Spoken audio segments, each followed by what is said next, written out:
నెల్లూరు జిల్లా రాపూరు మండలం ప్రభుత్వ డిగ్రీ కళాశాల నందు కళాశాల 41వ వార్షికోత్సవ దినోత్సవ వేడుకలు ఘనంగా నిర్వహించారు. ఈ వార్షికోత్సవానికి కళాశాల ప్రిన్సిపల్ డాక్టర్ వేసిపోగుల హనుమంతయ్య అధ్యక్షత వహించగా ముఖ్య అతిథులుగా Rapur CI N Satyanarayana, SI Venkatarajesh పాల్గొన్నారు. సిఐ సత్యనారాయణ గారు విద్యార్థులను ఉద్దేశించి మాట్లాడుతూ విద్యార్థులు మంచి ఆశయాన్ని ఏర్పరచుకుని కష్టపడి ప్రయత్నిస్తే విజయం సాధిస్తారని, ఈ వయసులో ఎటువంటి వ్యసనాలకు లోను కాకుండా విద్యపైన మాత్రమే దృష్టి ఉంచి చదివితే మీరు అనుకున్నది నెరవేరుతుందని, మీ తల్లిదండ్రులు మీ మీద పెట్టుకున్న ఆశలను నిజం చేయాలని, అధ్యాపకులు అందించే విజ్ఞానాన్ని మీలో పెంపొందించుకొని జీవితంలో ఉన్నత శిఖరాలకు చేరుకోవాలని ఆయన తెలిపారు.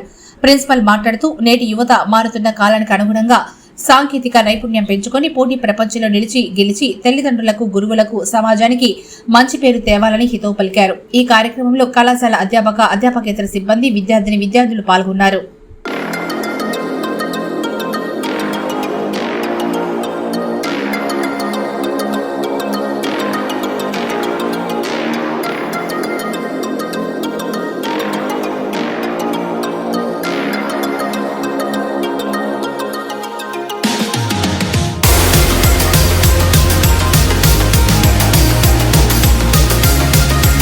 ఆహ్వానిస్తున్నాం. వారు అందివే దారిలో ఉన్నారు, వస్తున్నారు.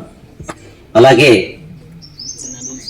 మా అధ్యాపకులకు, టీచింగ్, నాన్ టీచింగ్, అలాగే ప్రియమైన విద్యార్థులకు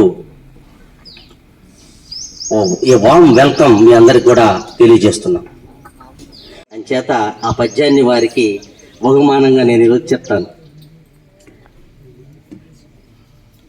తెలుగు భాష మన ఆంధ్ర రాష్ట్రంలో 3-4 రకాలుగా ఉంటుంది.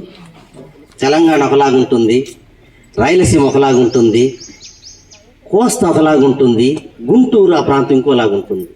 మరి ఇట్లా ఏది బాగా ఉంటుంది అంటే ప్రకాశం జిల్లా నుంచి అవతల వైపు బాగుంటుంది లాంగ్వేజ్, భాష, తెలుగు భాష. అందులో అనుమానం లేదు. నేను నెల్లూరు వాడిని అయినా యాసలేని తెలుగు గురించి చెప్పారు ఆయన. యాస కొంచెము లేని హృదయంగమంబైన సిసలై తెలుగు రంజిల్లు చోటు, కట్టులు బొట్టులు కడమ సీమల యందు అగ్రతాంబూలము నందు చోటు, ఆజానుబాహులై కోర మీసాల మగవారు దండిగా మసలు చోటు, కంటికింపైన చక్కని అందగత్యలింటింట విద్వత్తులీను చోటు, ఆవల పల్నాడు కొండ వీడి వలగలసి జననమెత్తిన చురుత బాలునకు కూడా గురువులై వీరగాథలు గరపు చోటు, వీర భాషాభిరామ గుంటూరు సీమ.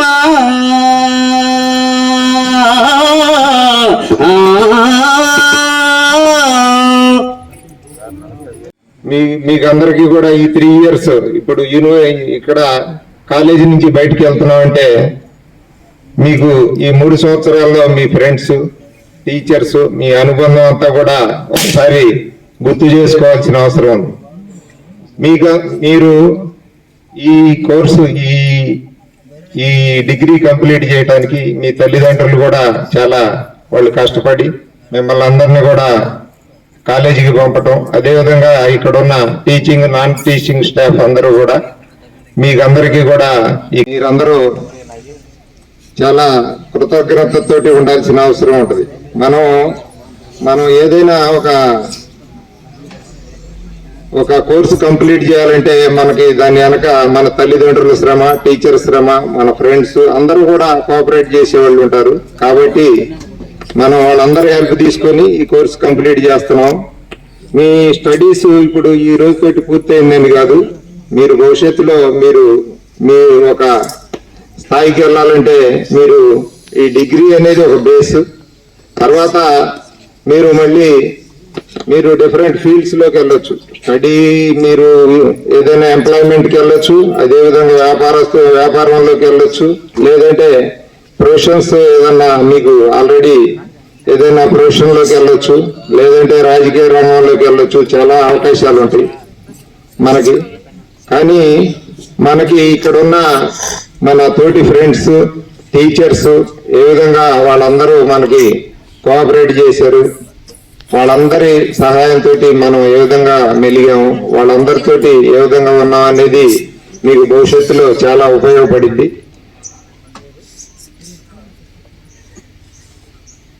కాబట్టి ఇదందరూ కూడా గుర్తుపెట్టుకోవాల్సిన అవసరం ఉంది. ఇందాక ప్రిన్సిపల్ గారు మాట్లాడుతా రాబర్ట్ ఫ్రాస్ట్ దీని నుంచి ఒక పోయం చెప్పారు.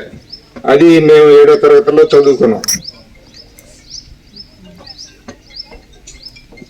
There are miles and miles to go before I sleep అని చెప్పి, అంటే బిఫోర్ స్లీప్ అంటే బిఫోర్ డెత్ అని. మనం సాధించాల్సిన పనులు చాలా ఉన్నాయని చెప్పి ఆయన పొయిటిక్ గా చెప్పాడు. అట్లాగే మనం should not settle for lesser goals. ఇప్పుడు మేమంతా ఎవరేం చెప్పినా ఇక్కడికి వచ్చి చెప్పేది ఒకటే, కష్టపడటం సక్సెస్ చూపించడం ఒకటే. కష్టపడాలి, సక్సెస్ చూపించాలి తల్లిదండ్రులకి. ఊరిని వచ్చాం పోయాం లేని ఆలోచన కల్పించుకోవద్దు, మీరు మోసగించుకోవద్దు. ఎవరు చెప్పినా కష్టపడమంటారు. ఆ కష్టానికి తగ్గట్టుగా ఫలితం చూపిస్తేనే మీ తల్లిదండ్రులు హ్యాపీగా ఉంటారు. ఇప్పుడు మాటల్లో ప్రీవియస్ కింద మాటలో పేద అదేం లేదు. ఎడ్యుకేషన్కి పేద బడులు, పేద స్కూల్స్, పేద కాలేజీలు ఏం లేవు. అసలు స్కూల్స్ లేకుండా చెట్ల కింద కూర్చొని చదువుకున్న రోజులు కూడా ఉన్నాయి. కానీ ఇక్కడ పరిస్థితి ప్రకారం మాట్లాడే పరిస్థితి ఉండొచ్చు. ముఖ్యంగా మనం జ్ఞానం సంపాదించుకోవాలి, అంతేగాని దాని గురించి మనని వ్యక్తపరుస్తూ ఉంటారు. మీరు కూడా సక్సెస్ అయిన తర్వాత ఈ స్టేజ్ మీద అర్థమవుతుంది ఎంత సక్సెస్ ఎంత కష్టపడితే ఈ యొక్క లెవెల్కి వస్తారు ఎవరైనా, అది అర్థమవుతుంది మీకు కూడా. మీరు తిన్నారా తినలేదా నేను పోలీసు ఒకసారి చెప్పారు, ఎవరు పట్టించుకోరు. సక్సెస్ అయ్యారా లేదనే చూస్తారు సమాజం. సక్సెస్ అయ్యారా లేరా, సక్సెస్ కాకపోతే ఎవరు పట్టించుకోరు. దయించి కష్టపడండి. బయటికి వెళ్ళేవాళ్ళు మంచి జాబ్ కోసం, ప్రొఫెషనల్ కోసం ఎటువంటి బ్యాడ్ థింగ్స్ దగ్గర రానివ్వకుండా